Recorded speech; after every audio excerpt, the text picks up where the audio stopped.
Hello, everyone. My name is Brandon Joe, and today I'm here with the sports anchor and reporter at WCVB Boston, a former coach and journalist, and former teacher from right here in Framingham. Please welcome Josh Brogadir. Oh, thank you so much for having me, Josh, nice to Brandon. be with you Appreciate today. it. Thank you. Yeah. And before we even get into anything, let's talk about you growing up in Connecticut. Okay. So, yeah, I grew up right outside New Haven, Connecticut, a small town called Woodbridge, where my folks still live now. And honestly, I will tell you that I had a very fortunate childhood. Not everybody is so fortunate as I am. I went to school, I played sports, I did a ton of activities and had some great opportunities, and I think had the foundation for maybe where I am today. Did you play what specific sports did you play growing up? So a lot of them, for sure. I played tennis, I played football, I played basketball, and just through the years have continued to play a lot of sports. Like even as an adult, some people say you can't keep going, but I kind of have with a lot of different things.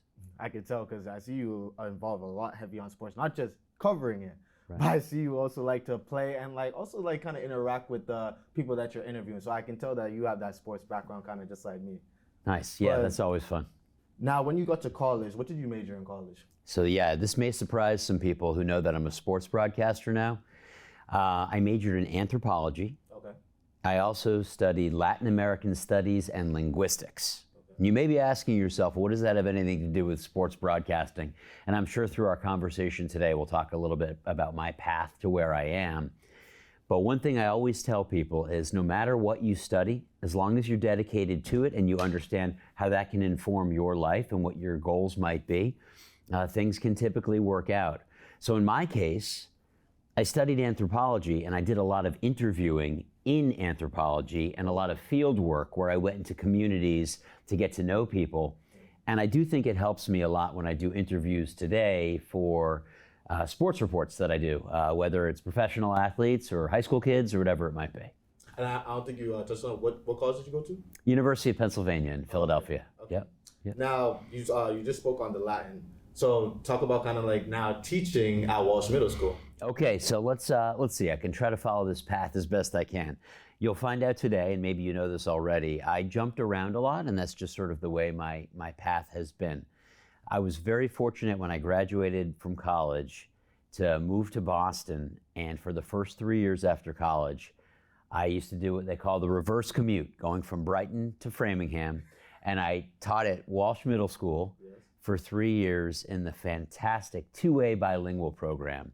And I think most of your viewers will know what that is, but in case someone does not, the two-way program is brilliant. And what it has is kids who are native Spanish speakers and native English speakers in class together.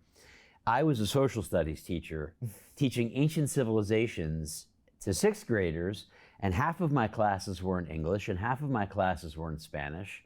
And to the question you had before, I learned Spanish mostly while I was living in Mexico as a college student. I did a semester abroad in a place called Oaxaca, Mexico, in southern Mexico. Okay. And I lived with a host family, and I was immersed in the language, and I really picked it up. Because for a lot of people, you study a language in school, and maybe you know the grammar, the vocabulary, but you can't really speak it. You can't give produce that, the exactly, language. yes. So my time in Mexico was helpful, and I loved my 3 years here in Framingham. And besides teaching kids during the day, shout out to Framingham Adult English as a Second Language program, FAESL. When I was there, I taught adults at night in the Adult Basic Education program, Adult Basic English. And a lot of my students got their GEDs and were able to move on. That was wonderful.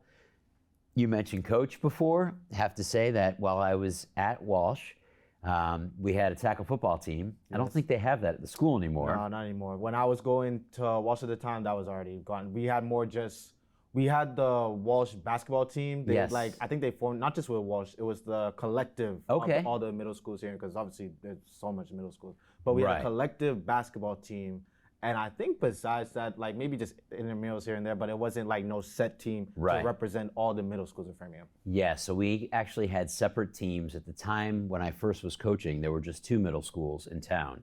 It was Fuller and Walsh. Cameron was added later. Wow, okay. And so with Fuller and Walsh, we had head-to-head matchups, and we played other towns, Weymouth and some others, and but that was really neat. And a shout out to the late great Jimmy Carey, who both helped hire me, but also just made that happen, and I was able to be a coach. And also to the late great Jeff Newcomb, who was a gym teacher at Walsh Middle School and helped get the 3-on-3 program going. And so I did a lot of reffing more than coaching of basketball for kids.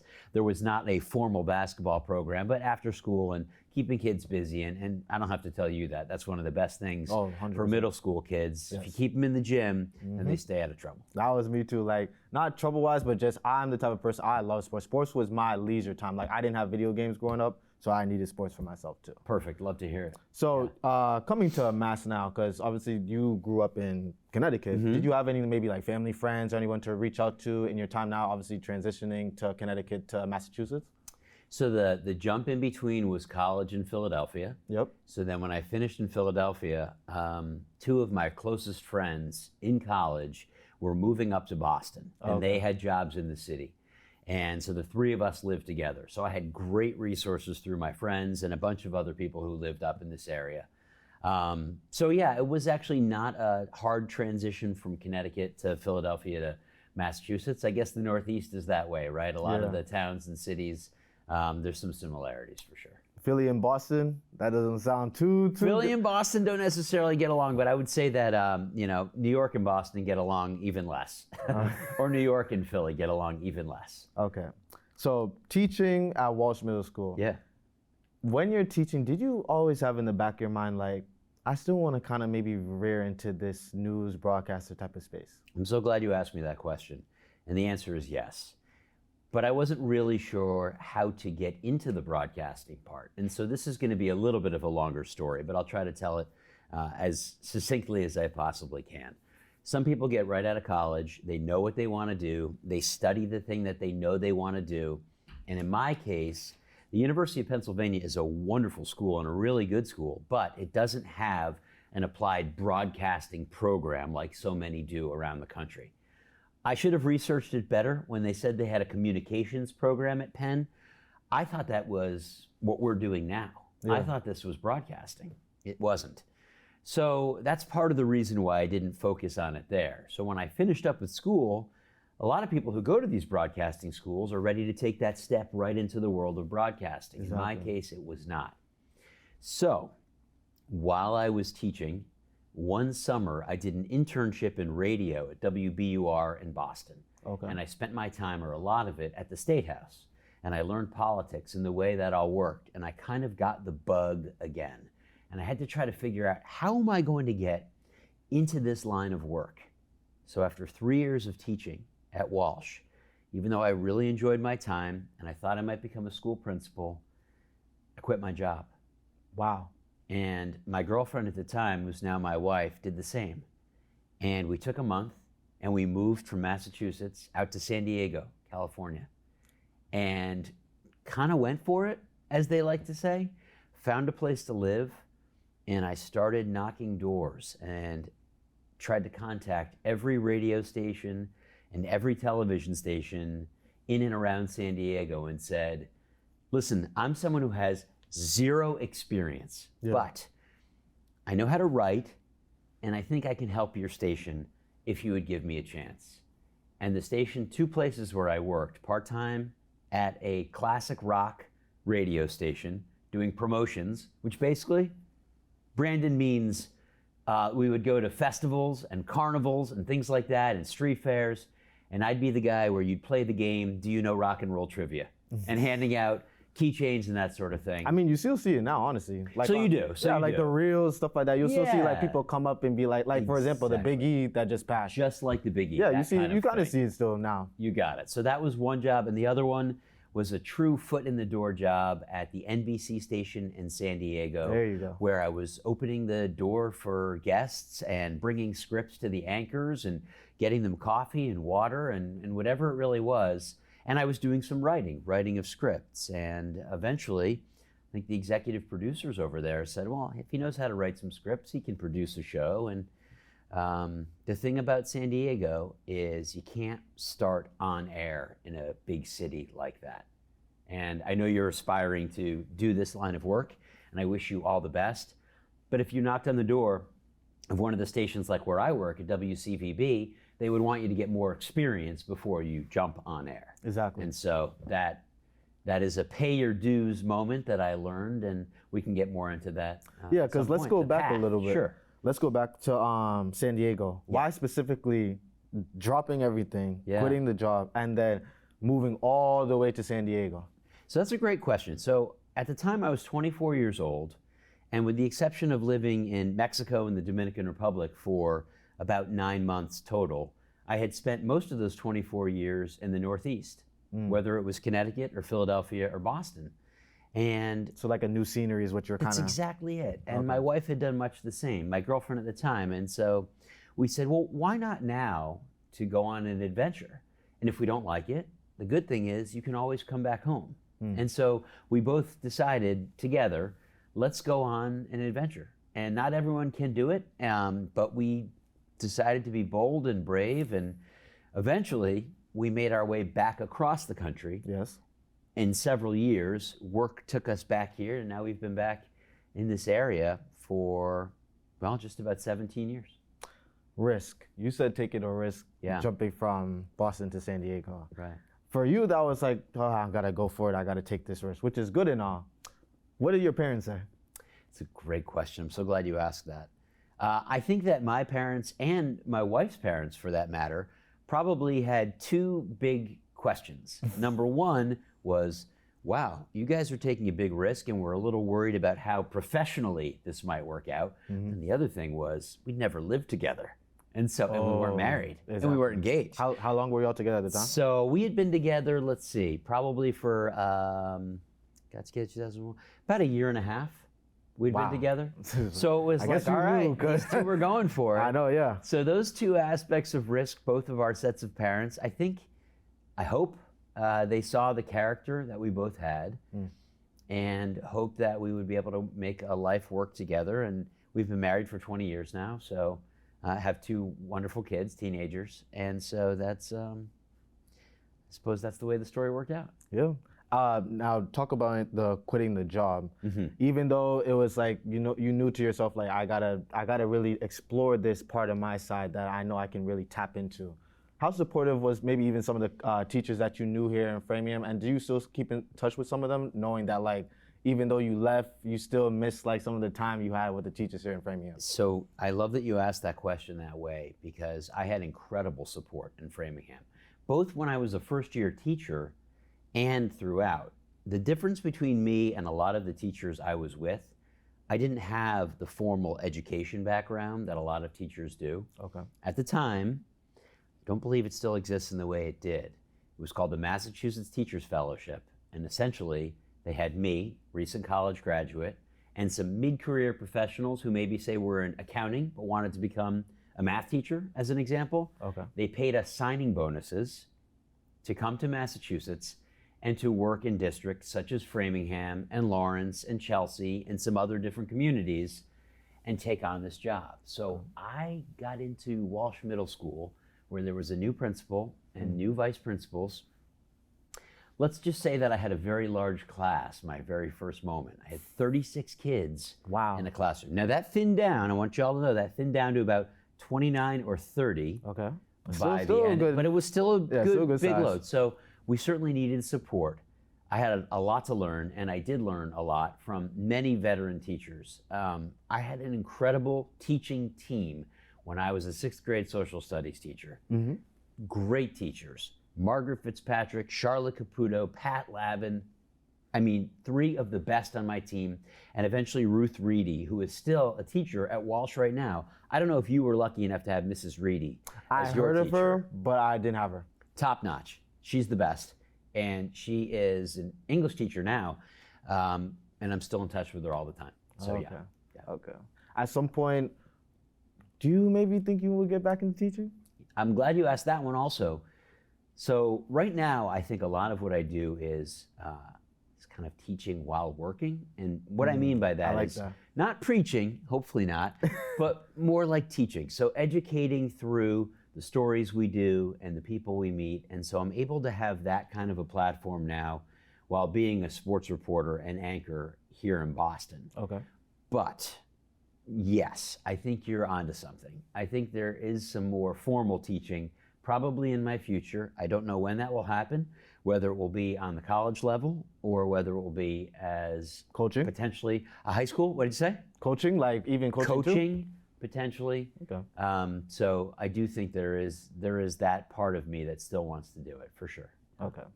So we started off at, now you went to San Diego and then you ended up running back to Boston. Now tapping into the sports broadcasting, how did you now start to get into that now? Sports broadcasting is one of the toughest fields within broadcasting to get into. 100%. You may know that, and there's a couple main reasons. One, it's fun. It's really fun. And competitive. And competitive, but we always call it the toy shop. So things are very dark in the news world, and I worked for many years as a news reporter. There are some really tough days. And with sports, the toughest day, typically, is when a team loses. Oh, 100%. And someone's bad. Now, there are some tougher days, I should say, when professional athletes specifically get into trouble. That does happen. A coach gets fired, a manager gets fired, things like that. Those are tough things to handle. But by and large, sports is the bright light that a lot of people turn to when there's darkness in their lives. We get that. We appreciate that. So for me, part of it is I love sports, I love games, and I always wanted to get into sports broadcasting. I got some advice from a person in San Diego, and I won't really elaborate because I don't want to talk too badly about this person. Okay. He did tell me, don't even try it. It's a tough business, and so many people who look like you want to do the exact same thing you want to do. I'd recommend news. I think it's an easier path, and I think you'll do better there. So hearing that advice, I remember being very discouraged. He's trying to like kind of say, he was trying to be honest, and I appreciated in some ways his honesty. Yes. But here I was, mid-20s, wanting the opportunity to do sports, realizing maybe I should try to do news. And at the time, I listened to his advice, and it wasn't the only reason I did this, but I agree with him to a certain extent. At any given station, you might have 2, 3, potentially, in my case, we have 4 sports people, but we might have 12, 15, 18 news people, 25 news people. So just on a numbers basis, for anybody who knows numbers, that's 4, 5, 6, 7 times the number of people who are working in the news department. Yes. So his advice wasn't wrong, but I'll say this. My path was much more circuitous than it would have been had I probably said, I want to do sports, this is the only thing I want to do. But like we talked about before we started taping, you want to be able to show your bosses that you have versatility. Like you can do a lot of different things and hopefully do a lot of different things well. So I don't regret the path I took. Oh. And I worked in news for the most part for the better part of 6, 8 years until I started doing some sports stories. What does that mean? It doesn't mean always that I was there reporting on the outcome of the game, but sometimes I would do a feature story on somebody who is part of the sports world. Maybe it was a young kid overcoming an obstacle, and we would share that story with our viewers. And I think it helped me become a better storyteller and a better writer as a result. Was that an opportunity given to you, or did you jump on it and say, you know what, I'm in this news space, let me try to like get myself involved with this sports while I have a platform? I'd say a little bit of both. My first on-air job was in a small place called Grand Junction, Colorado. Okay. I worked at KREX, which is a tiny little station, and it was named after the original owner, REX. His name was Rex. He named it after himself. And that station was so small that we rarely did live reports in western Colorado. But I remember doing a story with this man who had become paralyzed after a terrible accident playing rugby while he was in college. So by the time I was doing a story with him, he was an adventure athlete doing incredible races through the day, through the night, climbing mountains, running through fields, and This guy had been paralyzed, but he was able to eventually get his walking back. So like that's the kind of story that incorporated a heartwarming, incredible achievement with sports. Yeah. So it kind of had or ice climbers Yeah. on these amazing, ice formations in Western Colorado. Those are the kinds of stories I got to do where it may not be your traditional sports story, but it was incorporated with it. Exactly. And I feel like not just that, like there's a Yeah. lot of things when it comes to sports that I've seen so far that it goes hand in hand with news. Yep. Because I feel like that's like one of the like more like groundbreaking things in just news media. Like there's a lot of sports that is intertwined with just news as a whole. No, you're right. Absolutely, yes. Yeah. You mentioned Colorado. Yes. Was that a little bit after San Diego before coming back to Boston? Couple more stops on the way. I'll tick them off for you. So I was at KREX in Grand Junction only for about 6 months. Okay.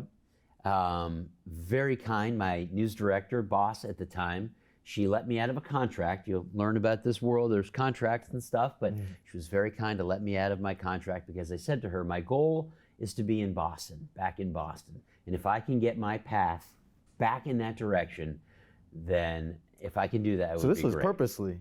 This was Just 'cause purposeful. Now that I'm hearing this, yes, you Grand wanted to go out, but the home base was still coming back to Boston. You got it, because all of our friends and family were, or most of them were back here. Or just New England in the New England Exactly. So then I spent 2 years in Peoria, Illinois, at a station called WHOI. So went back 19, north. coming back across through from west to east. Okay. And I spent 2 years in Peoria at HOI 19, mostly doing news. Probably the biggest kinds of stories that we covered were tornadoes, because you are right in the middle of a very flat part of land. And it's about 2.5 hours south of Chicago. I was for 2 years in Peoria and then 2 years in Scranton, Pennsylvania. And I worked there mostly in news, did a little bit of sports, got to do a little bit of work with the AAA baseball team there. Okay. And then eventually I came back to Boston and I worked at NECN, which is New England Cable News. Started out part-time, eventually became full-time. And I was working mostly as a news reporter, still wanting to do sports and getting some of those opportunities, as we've discussed, to tell feature stories. Yeah. But that was mostly it until I started working at Comcast Sportsnet New England. Yes. As an anchor, very part-time. I still had my news job, but I got to do some sports there, mostly Friday and Saturday nights. Okay. Okay. You just said so now we figured out it's San Diego, then Colorado, Yeah. Illinois, Boston. Yeah, Pennsylvania. Pennsylvania, then and Boston. then Boston. You got it. Yeah. What's girlfriend at the time? Mm-hmm. What is she saying going through all these rabbit holes? Because not like it's a bad thing. Obviously, you're No. trying to find No. your journey in the sports world, but sticking through all of that, what was she saying? And what was she maybe even trying to venture off to with you to like figure out, okay, well, if he's doing this, maybe let me see what I can find as well in this path that we're going on. My wife, Becca, is amazingly patient and wonderful. And I will say this to you. There are not too many people, we like to tell this as a joke, and this is no knock on Peoria, we love Peoria. There are not too many people in this world who would leave San Diego, California, and the beaches there to move to Peoria, Illinois for a person. In this case, that person was me. She did not come with me to Colorado. I stayed there for about 6 months. We were visiting back and forth, but then she met me in Peoria, and she found jobs along the way with me in Peoria and then in Scranton, and then when we came back to Massachusetts. So I don't know that she was thrilled initially at all these smaller places along the way, but I think if you asked her today, she would say she appreciated the adventure and the challenge of living in all these places and making a life for ourselves. We got married while we were living in Illinois, back in Boston, but while we were living in Illinois. Mm-hmm. So by then we were married and we had our wedding band. So I was hoping she was coming with me to Scranton and then back to Boston. So yeah, she's an incredible person. I like that, like following you on the journey, even not knowing what's going on, but for her just to be right there, I like that. Leap of faith, I would say, is a good way to say it, for sure, Brandon. Yeah. Now, you mentioned all these broadcasting stations, but for the people watching, you also had a TV show right here in Framingham, right here at Access TV. I did. So there was a little bit of time in between NECN and where I work now, which is WCVB, Channel 5 in Boston. And I was starting to do some audiobook narrating. Now, for those of you who don't know how the narrating world works, essentially there's a couple ways to do it. you can get into a contract with an author or a publisher, and you can narrate their book and read it out loud. People always used to call it books on tape. Now we think about these big companies like Audible, which I did some work for as well. And while I was doing that, one of my students in Framingham, Lisa Locke, her mom, Carol Locke, reached out and we started talking. She wanted to host a show, and I said, let's do that together. So we used to host that show on this very set. There was a couch here, there were chairs. We used to have guests or local authors come on our show. The show was called Novel Ideas. It was Carol's idea. I was her co-host, along for the ride, just helping her out. And it was wonderful. All the local authors, we got to spotlight for their work. Of course. And I actually got to narrate some of their audiobooks as well. Wow. And so by the time I was finished, I narrated 50 audiobooks, and that was really cool because I love to do different accents and voices, and some of it was fiction and some nonfiction, and it all came together right here on the set of Access Framingham. How did it feel coming back to Framingham after taking that journey? We're going to San Diego, Colorado. How did it feel coming back now, as now knowing that I'm in the position I want to be in now, but I still come back to see where I started? Lovely. Awesome. It was so great. And making connections here in Framingham again. Some Everything reuniting tying with back people, right into one. tying it all back together was great. And a lot of our guests we did speak about. One of our guests, for example, was Pat Lavin, who I had taught with. They had put together this amazing publication all about the history of Framingham, and which has an incredible history. I don't even know how much you know about it, but the Denison factory over in Southside and the initial beginnings of that. And it's just really great to kind of take a look back and remember my roots, and I loved it so much. But did you know when you were teaching that there was a local TV station or no? You know what? I think I did. I'm not even sure it was called Access Framingham at the time. A lot of these stations have different names, but I love the idea of public access TV and what it does for the community. Yes. So, now I was aware of it, but I wasn't involved with it, if that makes sense. Okay. Now, we're getting to now you being on Channel 5. Yes. I talked to Steve Burton about this in our interview, and I asked him, when it comes to getting involved with local news or cable news, now there's so many platforms, and even just now anchors, when you were saying news reporters, platforms now. There's so many platforms where you can find news, whether it's social media, streaming, whatever it may be. What do you specifically, and when it comes to Channel 5, do to kind of still get that reach for cable news, knowing that there's so many competitors out there? It is a really tough thing. And Steve, by the way, we joke around in our world, like we're all competitors from different stations. He's at Channel 4, I'm at Channel 5, but we, honestly, if we didn't have collaboration out in the field, we really would never get this done, because there are professional athletes there that only have a certain amount of time, and so multiple microphones are coming at that person and they're speaking. So I have a tremendous amount of respect for Steve and all of our colleagues and other stations. But the challenge is real for both Steve, who works for WBZ, and for me and my colleagues at WCVB. How do we reach viewers today? Yes. And social media has changed so rapidly, and I'm sure if somebody watches this program in 2 years, there is going to be another new thing that we haven't heard about or thought of that we'll have to reach out to. Yes. So it is hard, because this television you see right here is lovely in someone's living room or in a bar, but not everybody is watching it. They're grabbing their phone and they're watching that show. And so how do you find that person? That's a great challenge for us at Channel 5. One of the things we're doing, I would say your generation more than mine, is diving into their phone and finding vertical videos, right? Quick videos, boom, boom, boom. They're moving through very fast. So we know at Channel 5, a long form report, a full show, is maybe not gonna have the attention span of somebody that we're trying to get the attention of. So maybe my video is 40 seconds and I put it together and there's captions on there and it starts with our best video and some incredible moment and you hear my voice narrating. And so that is something, for example, yesterday at the Patriots game. Yep, I saw that. Before they were playing the Panthers, I was out on the field, I was observing, like I do as a sports reporter, as I did before as a news reporter, and I'm out there and I'm looking at Bryce Young and he's getting in his throws and he has this towel in his hand. And I'm observing that he is the same height as I am. I'm 5'8". This is a starting quarterback in the NFL. I know. And it immediately occurred to me, one of the reasons he has not had a tremendous amount of success as a Panthers quarterback. Maybe he will someday, but the team hasn't been great, and I would say he hasn't been great. And before I get too much off on a tangent about Bryce Young, the point I was trying to make is I can show with my vertical video and my captions, edit it quickly on my phone, which I did in about maybe 15 minutes while I was standing there. It's a skill someone of my age has now learned how to do. Yes. I get a video, Efton Chisholm, over to Pop Douglas, great. Some of it has my face talking about Christian Gonzalez and his first game that he's going to be playing of the season and how important he is. 48 seconds later, I send that on a program we transfer over to our web staff, and Imani, one of our web editors, pops it on to a couple different platforms. Yep. One of them, probably, I'm guessing you saw it on Instagram. Yep.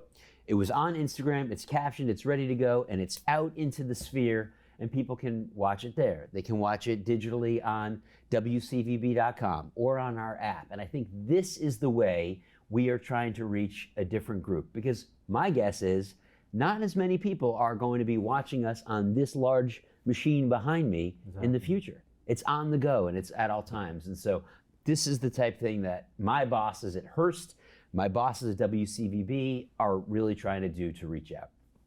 Adapting to these new platforms and this new reach to get out to people, whether it's phones, media, whatever it may be.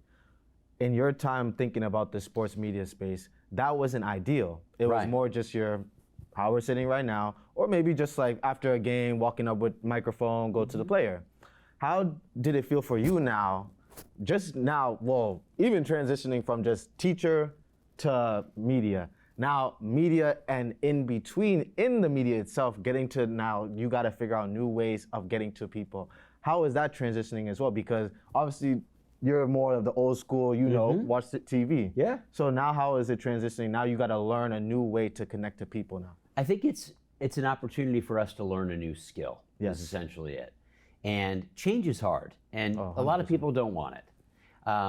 But if you don't embrace change, you're going to be left behind. Exactly. And that's just kind of the reality of it. And Steve said the exact same thing. If you say to somebody, and Steve knows, and if you say to someone, listen, I want to do that for you, but I like doing things the way I like to do them, and they work. Well, maybe they don't quite work the way they used to. And there's nothing wrong with putting together a great sportscast.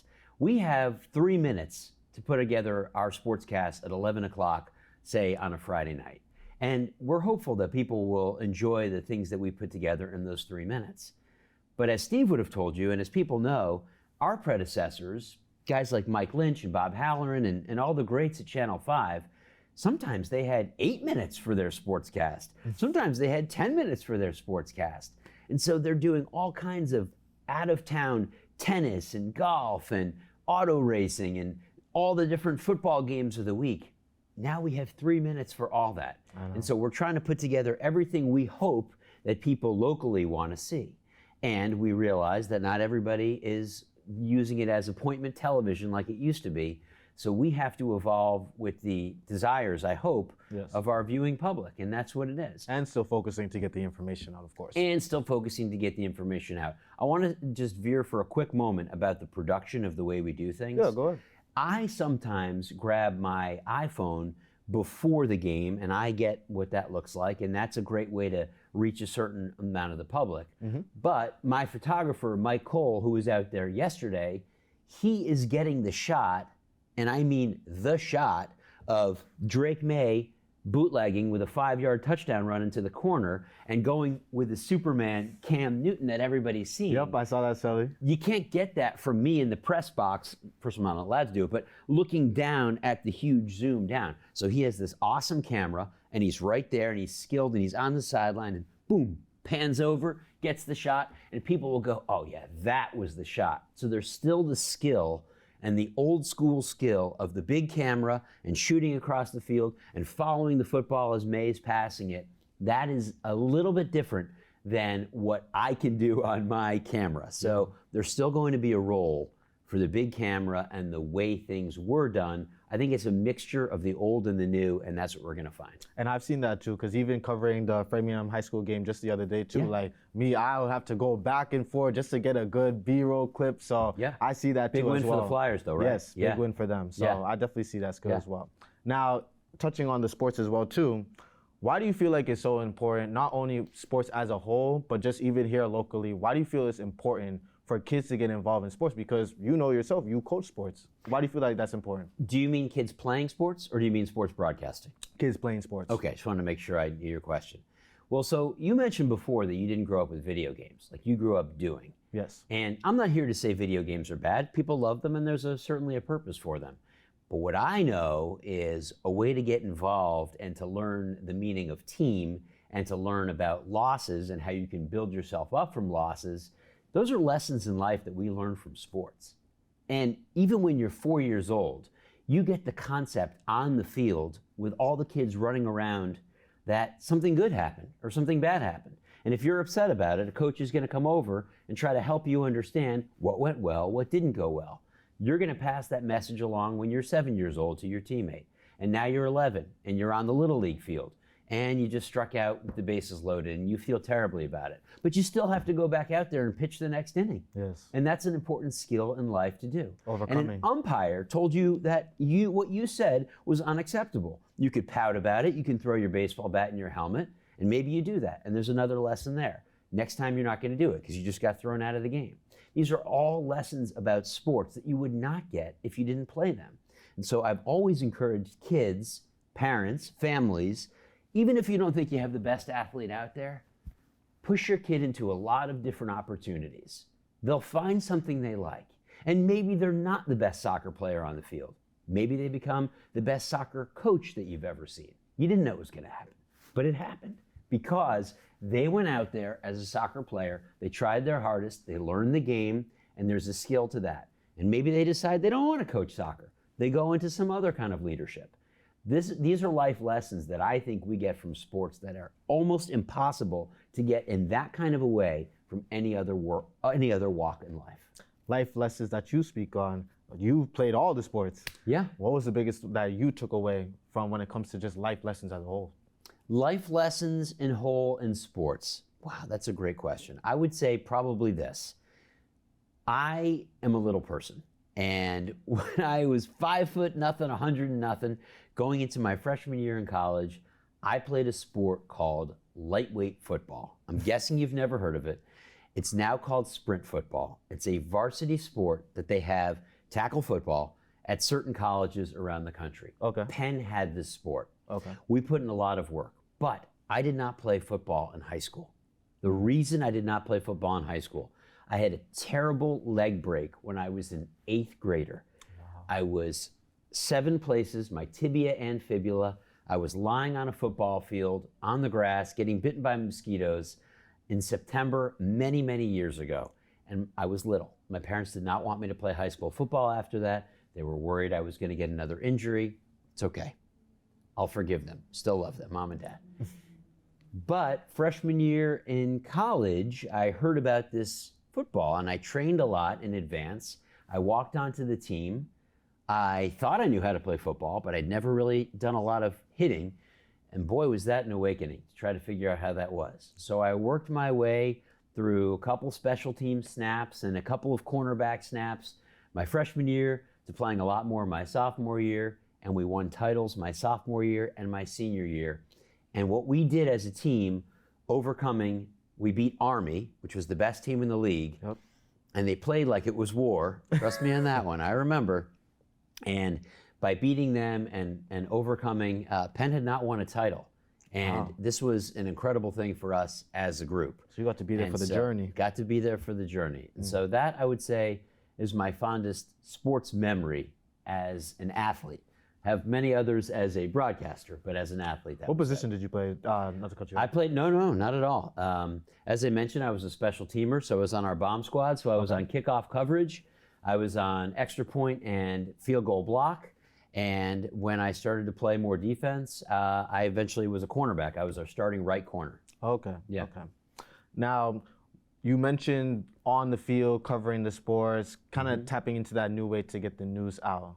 But you still do, I see you still do the interviews. You still interview players, whether it may be on the field, off the field, retirees, whatever it may be.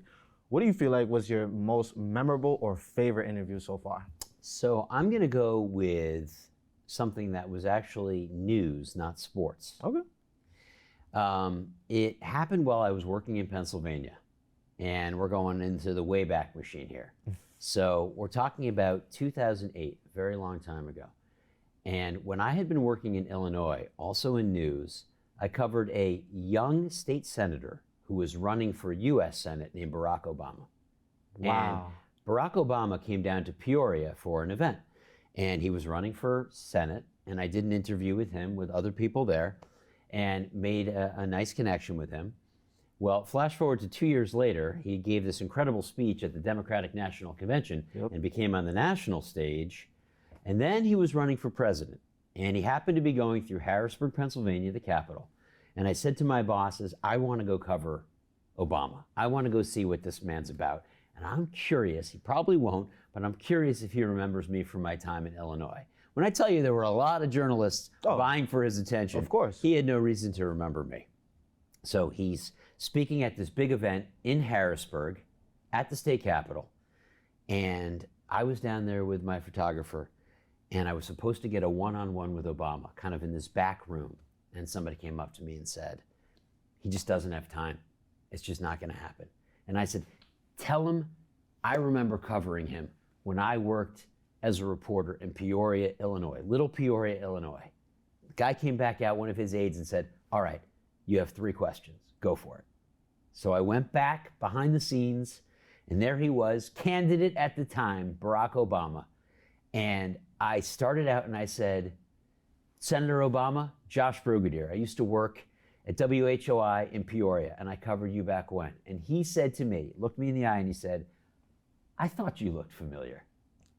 Wow. I'm not really sure he really thought I looked familiar. Politicians are who they are, but he made time for me. He made me feel special. I asked him some questions, which to this day, it's hard to remember the questions, but you remember how the person made you feel. Yes. And that's exactly what it was. How nervous were you? I was a little nervous. I'm going to be honest with you. I was a little bit nervous, but at the same time, because I talked to him before, I was ready to go, and I asked him a bunch of questions, and we had our few minutes, and then off he went, and you know the rest of that is history. And you said that was at Penn, right?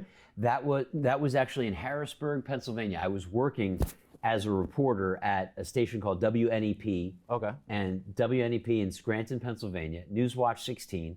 And we drove down from Scranton to Harrisburg for that interview because he was having a rally there. Seeing him become the president, how confident were you knowing that I was just able to interview the former president? This is something that I know now for sure. This is my path. Well, so I would say less maybe for me personally, Brandon, honestly. Once Obama became the president and he was there for 8 years, I mean, I was still working in news. So don't forget, as a journalist, I'm not favoring him over another person. Oh, no, of course. So in that sense. But just to have that, But just to have had that experience, knowing that I interviewed him when he was a candidate. And I also want to tell you that when these politicians come around, they often make themselves available. So I interviewed Hillary Clinton maybe a couple of weeks later. She was in Scranton for a rally, and I got a one-on-one with her. And when I was working at NECN, Rick Santorum was running for president, and I was up in New Hampshire talking to him. So he's a senator as well. So you do have these opportunities, but I don't want to make light of what President Obama did in his 8 years in office, for sure. No, I'm not trying to do that either. So it was incredible, and no question that while he was there, I said, I remember interviewing him when he was just a state senator, when he came down to Peoria, and then when he was a senator and he was in Pennsylvania. So yeah, that was really something. I saw, because we just talked about the Access Framingham coming back here, having the show, but I also saw, obviously, and we talked about it before, that you talked at the Metro YMCA breakfast, the annual marathon breakfast that they be having. Marathon, or was it the Metro No, you're YMCA? right. Yeah. No, Marathon. it's exactly. It's the Boston Marathon Breakfast, and they have it every year. But continue. I didn't want to interrupt you. So how was that coming back and getting to talk and seeing some former peers and people that you used to teach? So I love coming back to Framingham. it obviously has a very special place in my life and like who I was. I get a little choked up because my years as a teacher, I think, were very formative in my life, and I don't forget my roots. And so when I come back to Framingham, I have to pinch myself up on the podium every time like I am right now to hold myself together. And I'll say this, it's wonderful looking out on a crowd of people and all they want to do is listen to the words you're saying, take it to do good. Yes. That's the thing about that breakfast that's so inspiring every year. And we honor the Hoyt family and the great work of Dick and Rick Hoyt and what they did for the sport of racing and the idea that there's wheelchair racing and it's going on at the Boston Marathon. Now my station also is the sponsor of the marathon. WCVB, we're the proud sponsor of the marathon. We've done it for 3 years. We're gonna go on for a 4th year next year, going strong. And it's awesome for me because I have the best seat in the house. I sit on the truck watching the professional men coming right at me. And I've done it for 3 years in a row. And so I extend my gratitude for that opportunity. And while there, I get to talk to all these people and it's a wonderful crowd. So I'm thrilled to do that every year. And we speak about the marathon too. I also see you cover the Boston Marathon as well. Yes. You like to get yourself in a lot of sports I see when it comes to social media and just on the news. But have you ever ran the Boston Marathon? I've never run the Boston Marathon. I've run a couple marathons. Remember when I was mentioning we were in those Illinois years? I did a couple Illinois. I did one up in Wisconsin and also in Pennsylvania. But do you want to? So I don't know if these legs or this back are up for doing the 26.2. Because I see leading up, you always like interview like some like people like maybe like a sponsor or whatever leading up into the marathon. And I was wondering when I was watching some of the clips, I was like, I just feel like knowing him, knowing how he gets himself in like hands-on with the sports, not just talking to the player. Yeah. You play with the players, which I love that. It's fun. So I was like, I feel like he might try to do it. So there is a small part of me that thinks maybe I would give that a shot at some point. We'll see. We'll see. I never want to put a cap on anything, but you never know. Okay. ALS. I see you have a big hands-on when it comes to the ALS Association. Tell me why is it so important for you and why did you get involved with it and how does that also resonate with your life as well? Yeah, so a very personal family connection. My dad's mom, Ray Brogadir, died when she was 69 years old of ALS. This is many years ago now. But my Grammy was a wonderful person who loved her kids, loved her grandkids. And it was a hard struggle for our family. And so since that time, each opportunity I've had to address a group at things like ALS Association walks, which I did for many years up on the North Shore of Massachusetts, and try to help with not just the research, but also the care for people living with ALS, because it is such a struggle and so many people need that help. For example, I'm not sure if you know this, Brandon, but with ALS, it is the type of disease where it robs people of their ability to walk and talk and function, but their minds are intact. So it's almost like you're trapped inside your body without being able to express words. And although research has come so far, we are far from across the finish line. And so we'll keep doing the work for ALS1 and the ALS Association, and I'm glad to do my very small part. Okay. So in current news now, because obviously you're from Connecticut. Yeah, originally, yeah. Seeing the Connecticut Sun now coming to play here in Boston, how do you feel about that? Not a done deal. Did you know that? Not yet? Not a done deal. They're still trying to work out all these different things with the Connecticut Sun. Connecticut's trying to keep them. The mayor of Hartford's trying to keep them. Okay. Boston wants them also. And we'll see what the folks at where they play currently right now at Mohegan Sun I went to one of their say games. about that. You go to games? I went to one of their games last year, and I will say amazing. They played Chicago Sky. Yeah, Andrew sure. Reese. Yeah, so, yeah. Oh, that's definitely cool. That's I would say there's way more physicality with women's than there is with men's. I personally think. Well, I'll say this though about the WNBA, which really has come so far. It would be nice for us to cover a team in Boston. We cover all these Boston sports. And especially with women's sports becoming so much more prominent. And right now, the PWHL team is doing great, and the Boston Fleet. And there's a new professional women's soccer team that is, just going to get started at Gillette before they get to their permanent home. And so it would be really nice to have a WNBA team in town as well. Okay. Tapping in more with the sports, especially with you in coaching, What was one of your most memorable like form of like whether it was like a win or just a teammate, a player, when it came to you coaching here in Framingham? What was something that was memorable or most memorable to you? I love that you say that. That's such a great memory. You just brought me back to like as if it were yesterday. I had a running back named Mike Smokler, and I hope Mike is doing well. I'm not in touch with him these days. Smokler was a kid who, he had some challenges academically. He was one of those kids that when he got on the football field, he became a different person. And that is the kind of thing that happens with some kids. Life lessons. And our blocking was so-so that year, but he was so fast and so determined to get to the end zone. Sometimes I would just run a play for Smokler. He'd take the handoff and he'd go like he was shot out of a cannon straight through. We might be losing a game and there he went straight through. And so when we beat Fuller a couple of times that year, it was give it to Smokler and let him run. And he certainly did. So that's probably my best memory as a football coach in Framingham was Mike Smokler. Okay. And I know you touched on it a little bit, but besides just having the Barack Obama obviously experience, was there any other maybe memorable like interviews when it came to you on Channel 5? Channel 5 have had a lot of really memorable interviews, and I'll say a lot of that has to do with just the great work of all the people around me and everything we've done. I've been working there now, it's hard to believe, but I think it's been 9 years. Okay. Since I started at Channel 5, all the way back in 2016. Did you see yourself coming this far? Because before it was jumping from rabbit hole to rabbit hole. Now you're steady grounded at Channel 5 and you know what you want. Yeah, I would say for the most part, you're always wanting the next thing. And I don't mean that in any kind of a bad way. I'm not settling very yourself, grateful for where I am. Yeah. But it's always great to sort of find the next thing. And I think when we do that, one of the things we're doing with Channel 5 is it's not just covering the professional sports. We have this thing called the High Five, which you may not have heard of. And we brought it back a couple of years ago. It was a program that was started by the great Mike Lynch, who worked at Channel 5 for all these years. And Lynchy wanted to highlight specific athletes and what they've done. And so that's what we're doing now. We go to high schools around Greater Boston, and I have an awesome piece that's going to air pretty soon.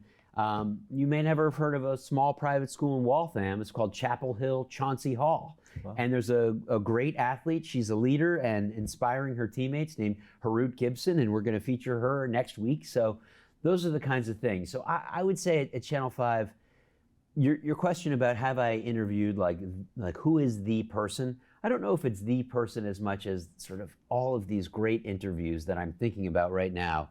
Can't even single one out. Just enjoying what we're doing so much. Okay.